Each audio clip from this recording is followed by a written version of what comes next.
based on some of the viewers' interest. And if you want to tell the viewers a little bit about tonight's lineup.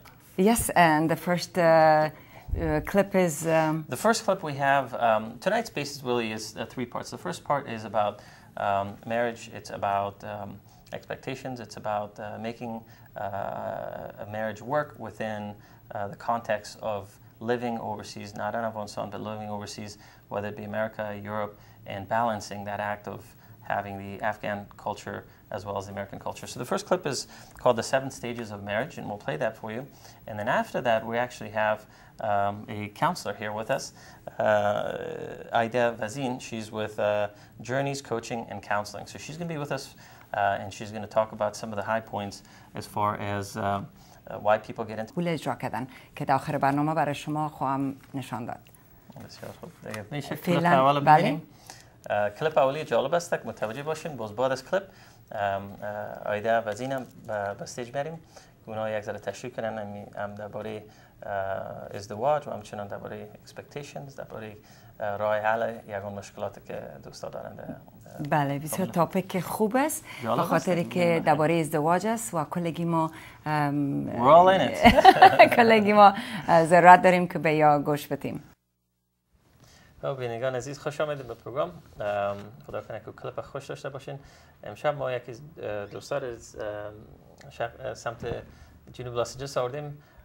آیدا وزین به پروگرام است که آمده همراه ما میخواد که راهنمایی کنه دوستای ما را از یک نگاه کوچ کنه یا منتور کنه.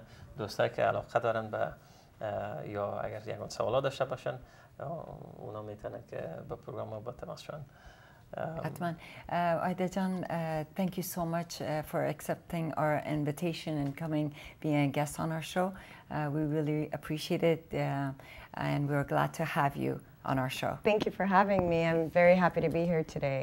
Yes, and if you tell our audience a little bit about yourself, who you are, and a little bit about what you do, that'd be wonderful. My name is Aida Vazin. I'm a marriage and family therapist, which means I have a background in psychology and therapy, working mainly with families, couples, children.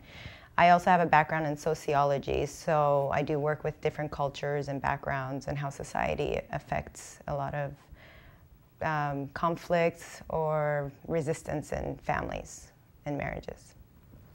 Wonderful. Right. So we have the reason why we have this segment is because some of the viewers actually sent us emails in the past and asked us specifically if we can bring someone in, an expert, and talk about some of these things. And naturally, they're the younger generation because this is something they couldn't necessarily talk about at home.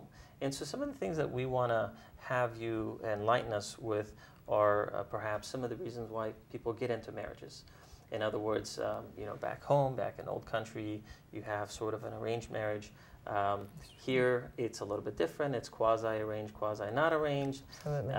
If you can talk about some of the reasons why people get into marriages, and then we can talk a little bit about some of the conflicts and some ways that folks can actually overcome some of these obstacles. Absolutely. This is a very common thing that's happening these days. A lot of youth, that first generation, Middle Eastern, Afghan, Iranian, people that come here, they're used to the cultural ways back home, and they have the pressure from their families to abide by the same cultural rules, i.e. the arranged marriages that Taymor alluded to. And a lot of people, youth especially, have become really using marriage as an escape from a pressured background, or thinking that, okay, through marriage I can go ahead and have more freedom, or they'll sit there and have a taste of freedom through the open culture here, the Western culture here, and they get stuck and torn between things, or they feel pressured by cultural expectations that, oh, I'm this age and now I should be getting married and having children, and this is what everyone does. And so there's a lot of unspoken pressure, or even direct pressure, that comes with marriage. And these really need to be addressed before people decide to get married these days, which tends to be the major reasons why a lot of divorce happens. A lot of divorce happens within the first year, second year of marriage. So That's good. So one reason why people get into marriage is so that they could escape from home. In other words, this is a good lesson for the parents to actually be able to adapt to their environment, whether it be here in the U.S., in Europe, maybe in the surrounding countries, or even in Afghanistan now. Times have changed. So this is a lesson for the parents to be able to actually communicate and be in sync with their kids. Yes, absolutely. There's one thing that lacks in our culture is communication. Communication, which puts these unrealistic expectations on everybody. And you turn back and you're like, خب میدونستی باز این کارو میکردی؟ خب کسی که به من نگفته. خب من چرا باید بهت بگم؟ تو باید خودت بدونی. You know, you get stuck in this whole back and forth, this circle, exactly, this vicious cycle. And a lot of things are just up in the air, never get resolved, and you know, people might get into an argument and they'll just ignore it and okay, let's not talk about it because that'll make it worse. But then it ends up building up, and then all of a sudden you get upset because your tea was too hot and I can't do this anymore, and you guys just get into this argument over something else when there's something else really going on, and you get upset about that, and it just leads to these just big problems in marriages, unfortunately, these days. Okay, so that's one. Getting into a relationship because you want to escape from your home. Right. So what about for other folks who actually do get into a relationship because they want to be with that person and they run into problems? What are some of the maybe one or two things that are, you know, the high points that typically lead to problems and troubled marriages? Again, I'm going to really stress the fact of communication. There is a huge gap in communication among couples these days. And that's what counseling helps with. It's not necessarily, oh, because everything is going bad in my life, or I have this major problem that I have to go to counseling. Counseling is a really neutral place where you can talk about your expectations and not have to worry that you're going to be left without any support or help. That's what counseling helps with. You know, you have two people, you've both held everything inside, and you want to open up in a safe place, and that's what a counselor helps do and creates that safe place. Bali, in our culture, it's not very common to go see a therapist and talk about our problem. If we do talk about it, it's probably our best friend or sister or somebody that we're close to, and they're not. You know, they want to listen. They say, yeah, you're right. You know, make you feel all better. Pick your side. But yeah, it's a good idea to get some professional help and talk about our problems so they can guide us. Experts can guide us in a proper way. Yeah. Now, earlier we talked about the evolution of counseling. Can you actually talk a little bit about that? Because for what it's worth, a good majority of the population, whether it be the Afghan population, the Iranian population, or just in general the world population, they automatically assume that counseling is for crazy people. Right. So can you talk about how counseling has actually evolved and what are the benefits of Right.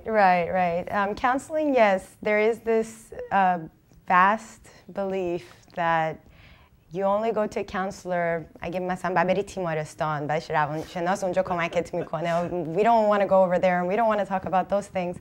And yes, counseling did start off that way. It was more for the severely mentally ill. And around the 60s, 70s, or here in the Western culture, that it took a huge shift where it's more self-help and self-growth and development and getting to know yourself and getting to know those around you. And it's not necessarily like you have a problem or a disorder. It's more that you want to grow as a person and you want to have a place that's safe, an environment that's safe to do that. Okay. So actually I have an example of counseling that I went to. Before I got married, my fiance then and myself and also my brother-in-law, we went to a counseling session. In fact, it was put together by the Mission Viejo and Irvine Masjid. The two masjids got together and they had rented out a ballroom at UCI. And there were probably about 800 people in this hall. So there were quite a number of people.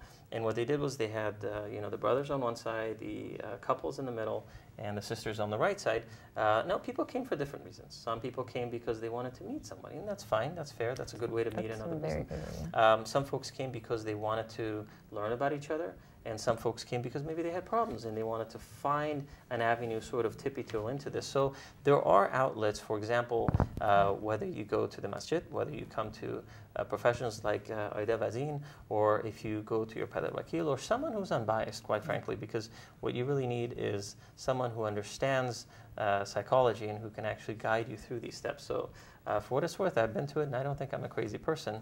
And I think that if you need to, we have Aida's information on our blog, so you can go ahead and get that information from there.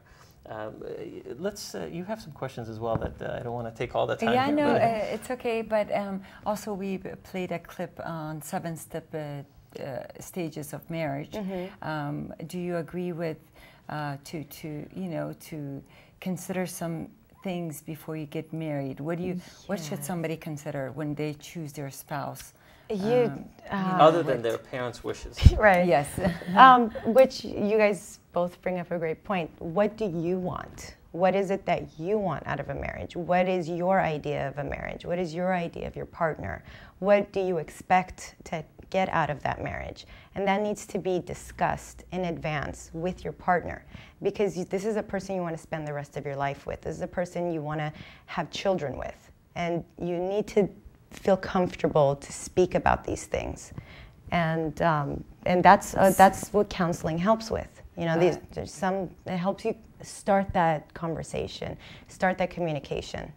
What if they do agree to everything before marriage, and they start changing on you, and then they go, well, not quite, well. Okay. Very good point. Very good point. And that's where talking to someone neutral is the key part. You did mention that you could go to your girlfriends or your family or your other friends. They're going to take your side either way because they're biased, and they may not give you the best reflection of what role you play into the relationship. Okay, so having allies are great. Yes. We need them, because if we're going to have a big fight, you have to have a lot of people behind you, right? But that's not what this is about. True. Right. This is about finding common ground. This is about leveling expectations. Exactly. In so many ways, we're all in it. And the question is, how do you make it better? Exactly. So some people assume that there is a template, there's a book, and that book says you got to do this and this and this and this and this. And if you kind of deviate a little bit, then you have, a failed marriage. Can you talk about that? Some folks have this expectation that I must have a child after 2 years. And in other words, pressure from family, pressure from society, pressure from culture. Is it okay to deviate from that template? Absolutely. Yeah, absolutely. Absolutely. You have to know what's right for you. There are people out there that comfortably say they don't want to have children, or may come to the idea that maybe they might not want to be in a relationship, but then there are these pressures that, but I have to, but I'm getting older, but that's what I have to do. What am I going to do? And those are just by far the worst reasons to get married to someone. Because you think that that's what has to be done. You're not sharing your true feelings with somebody. It's like a negotiation, like a business all of a sudden. And you want to come out of that. If you get rid of that pressure to have to do something a certain way, then you have more